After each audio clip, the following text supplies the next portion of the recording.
ऐसा है कि ना सोनम वांगचू ये कह रहे हैं कि लुटियन दिल्ली में 200 गज का मुझे प्लॉट दे दो, ना ये कह रहे हैं कि मुझे राज्यसभा की सीट दे दो, ना ये कह रहे हैं कि एनडीए में मंत्रिमंडल दे दो। ये तो ये कह रहे हैं कि इस देश के नौजवानों का भविष्य दे दो और अपनी जिम्मेदारी ले लो और इस्तीफा ले लो। क्या सबसे पहले आपके दर्शकों को मेरा जय श्री कृष्णा, सलाम, सत श्री अकाल, जय भीम। जैसा कि आप जानते हैं कि मेरा नाम मोहम्मद इरफान है और मैं दिल्ली के एक स्लम एरिया से आता हूं और रेडी पटरी लगाता हूं, एक श्रमिक हूँ, मजदूर हूँ। आपका यहाँ आना किस लिए हुआ? मैं यहाँ लगातार आ रहा हूँ। आप किन मुद्दों को लेकर यहाँ आ रहे हैं? देखिए, मैं लगातार आ रहा हूँ मेरे दोस्त। आज आंदोलन का 24-25वां दिन है शायद। और आयशा से एक छात्र की हालत इतनी बिगड़ गई कि वो हंगर स्ट्राइक पे था, कुछ खाया नहीं, सिर्फ पानी पे था, उसकी हालत इतनी बिगड़ गई अस्पताल लेके जाना पड़ा। हमारा कहने का मतलब है कि लोकतंत्र में संवाद होना चाहिए, अहंकार नहीं।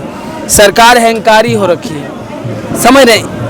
डॉक्टर राम मनोहर लोहिया कहते थे जब सड़कें खामोश हो जाएगी तो संसद आवारा हो जाएगी। तो ये एक साफ सुथरे लोकतंत्र की पहचान है कि सड़कों पे जो है ना, लोकतंत्र जिंदा रहना चाहिए। तो जंतर मंतर से लोकतंत्र को जिंदा रखने की कोशिश हो रही है, क्योंकि अभी के हिसाब से ऐसा लग रहा है कि सारी संस्थाएं मर गई हैं।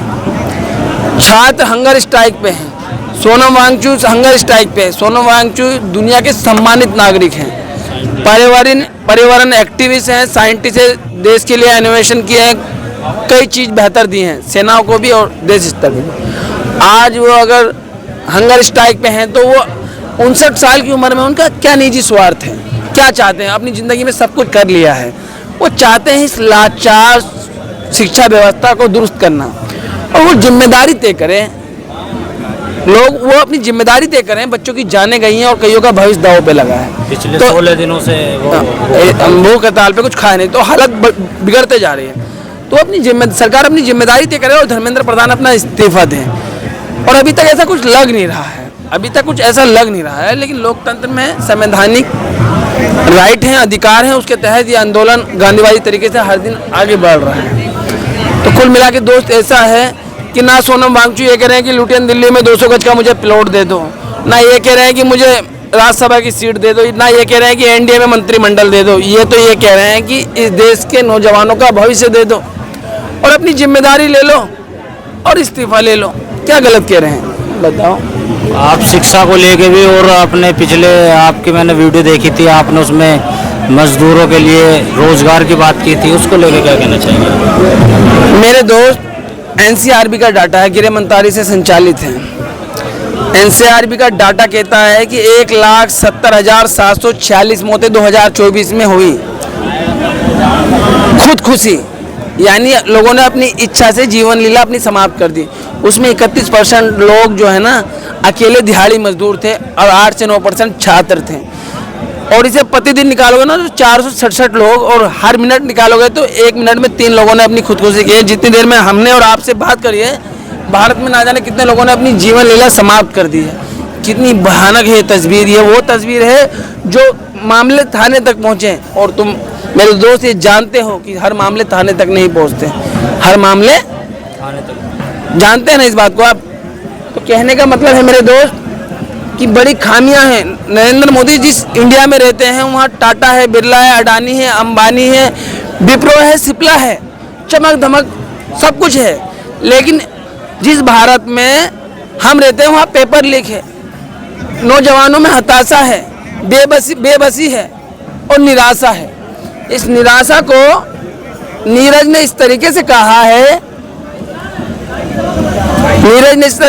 सपन झड़े फूल से, मीत चुभे सूल से, लुट गया सिंगार भी बाग के बबूल से।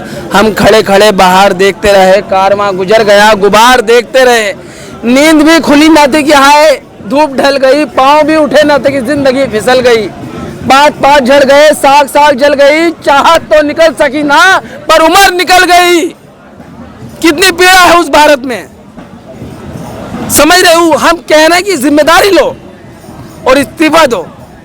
क्या चाहते हो, मर जाएं सब? सत्ता का ये अहंकार ठीक नहीं है, बिल्कुल भी ठीक नहीं। गांधीवादी तरीके से लड़ेंगे, लड़ते आए हैं और आगे भी लड़ेंगे। जैसे महात्मा गांधी भूख हड़ताल क्या करते थे तो उस टाइम पे जो अंग्रेज ऑफिसर हुआ करते थे या कोई सरकार हुआ करती थी तो वो बात करने के लिए आया करते थे। देख लो कितनी कितनी अच्छी बात कही भाई ने। जब अफ्रीका की जेल में थे ना, जब भी अंग्रेजी सरकार उनसे बात कर लेती थी, जब भारत की जेल में थी जब भी वो सरकार बात कर लेती थी, ये अपनी सरकार अंग्रेजों से खतरनाक हो गई। देखो कितनी बड़ी बात कही भाई ने। ये हमारी सरकार यानी अंग्रेजों से भी ज्यादा पड़ता, मतलब यातना देने में है। नहीं चाहिए, नहीं चाहिए। ये लोकतंत्र में संवाद होना चाहिए।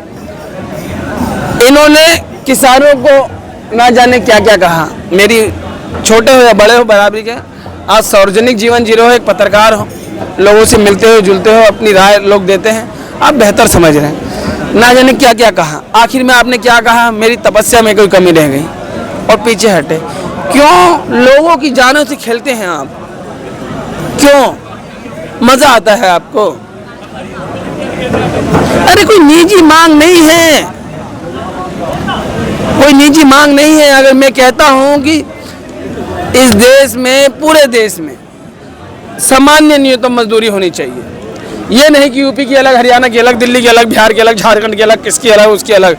सबसे ज्यादा दिल्ली की है, दिल्ली में ही सबसे ज्यादा शोषण हो रहा है। मतलब औरत को 6 से 8 हजार और मर्द को 10 से 14 हजार, और मर्द की कोई ड्यूटी टाइमिंग नहीं है। 10-10, 11-11 घंटे काम ले रहे हैं, 12-12 घंटे काम ले रहे हैं, ओवर टाइम नाइट कहीं कहीं नहीं दे रहे हैं। समझ रहे हैं? अगर आप यूपी से घास खाते हैं क्या, तो वहां कम क्यों? अरे दिल्ली में अगर आपकी न्यूनतम मजदूरी आपने लागू की है, हम ये कह रहे हैं आपने लागू करी, हमें ये नहीं कह रहे कि 30 दे दो, 50 हजार दे दो। अरे आपने जो लागू करी है उसे जमीन पर लागू करवा दीजिए ना, गरीब के जीवन का उद्धार कर दीजिए ना। आपको मालूम है किस कश्मोकश और किस परेशानी से इस देश का श्रमिक गुजर रहा है। आपके एनसीआरबी का डाटा बताता है 1 मिनट में 3 आदमी जान दे रहे हैं। तो हम और आप जब तक बात करें, कितने लोगों ने जान दे दी? क्या सरकार जिम्मेदारी लेगी? आपके इंडिया में सब हरा भरा है, हमारे भारत में संघर्ष चल रहा है। प्रधानमंत्री तो वैसे ही विदेशी दौरे पे हैं। वो रहते रहें, मैं अपने शब्दों को विराम देता हूँ। जय हिंद, जय भारत। तो बहुत बहुत धन्यवाद इरफान।